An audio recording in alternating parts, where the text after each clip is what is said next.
দিয়েছেন কখন? যখন রাজনৈতিক নেতৃত্ব ব্যর্থ হয়েছে, যখন রাজনৈতিক নেতৃত্ব কোনো দিক নির্দেশনা দিতে পারে নাই 1971 সালে, তখন শহীদ রাষ্ট্রপতি জিয়া রহমান আপনার স্বাধীনতার ঘোষণা দিয়েছেন। একজন সামরিক বাহিনীর লোকেও যদি স্বাধীনতা আন্দোলন সফল না হতো সেদিন, তাহলে যারা নাকি সেদিন বিদ্রোহ করেছিল সামরিক অফিসাররা, তাদের কি হতো? তাদের স্রেফ মার্শাল হতো এবং তাদেরকে ফাঁসিতে ঝুলাইত। কিন্তু আর সেই নেতাকে আজকে বলা হয় এই আমাদের গাজীপুরের সাবেক আপনার যে সরকার, যে স্বৈরাচারী সরকারের যে মুক্তিযুদ্ধ বিষয়ক মন্ত্রী ছিলেন, উনি বলেছেন যে আকবুজ্জামান সাহেব উনি নাকি মুক্তিযুদ্ধ নাকি রাজাকার। এই ধরনের দেশের অবস্থা। আজকে আমাদেরকে বুঝতে হবে ষড়যন্ত্র কিন্তু শেষ হয় নাই, ষড়যন্ত্র চলছে।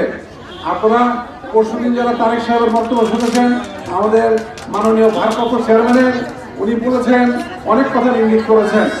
আপনারা যদি শুনে থাকেন আপনারা বুঝতে পারেন, পত্রপত্রিকা এসেছে আজকে বিএনপি নেতৃবৃন্দের দায়িত্ব দলের ভিতরে, দেশের ভিতরে আপনার সুশৃঙ্খল অবস্থা যাতে বিরাজ থাকে সেই দায়িত্ব আমাদেরকে পালন করতে হবে। চেইন অফ কমান্ড পার্টিতে প্রতিষ্ঠিত করতে হবে। আর যদি না করা হয় তাহলে আপনার যে ফসল 15 বছর সংগ্রাম করেছি আমরা, 50 লক্ষ মামলা হয়েছে বিএনপি নেতা কর্মীদের বিরুদ্ধে। আজকে আমরা যদি সেগুলো ভুলে যাই এবং আওয়ামী লীগকে যদি আমরা প্রশ্রয় দেই তাহলে কি হবে? আমরা সেটা ভুলে যাওয়া আমাদের ঠিক হবে কিনা আমাদেরকে ভাবতে হবে। ওনার কথাই কিন্তু সেই ইঙ্গিতগুলো করেছেন।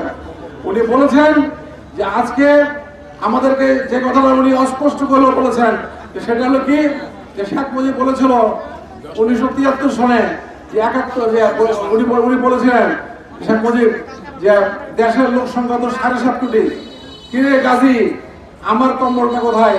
কম্বল তো এসেছে 10 কোটি, তাহলে প্রত্যেকের বাড়িতে 1টা করে কম্বল পড়ে ভাই। তো শেখ মুজিবের কম্বলটা শেখ মুজিব পায় নাই। এখানে বলেছিল শেখ মুজিব এক সময় যে 3 বছর কিছু দিতে পারবো না, হ্যাঁ, স্বাধীনতার পরে। এবং আবার 74 সনের জানুয়ারি মাসের 4 জানুয়ারি ছাত্রলীগের প্রতিষ্ঠা বার্ষিকী, তখন আমরা ছাত্রলীগ করতাম, তখন তো বিএনপি ছিল না, আমরা করতাম। এবং এই নেতা জানেন, কাজল ভাই জানেন,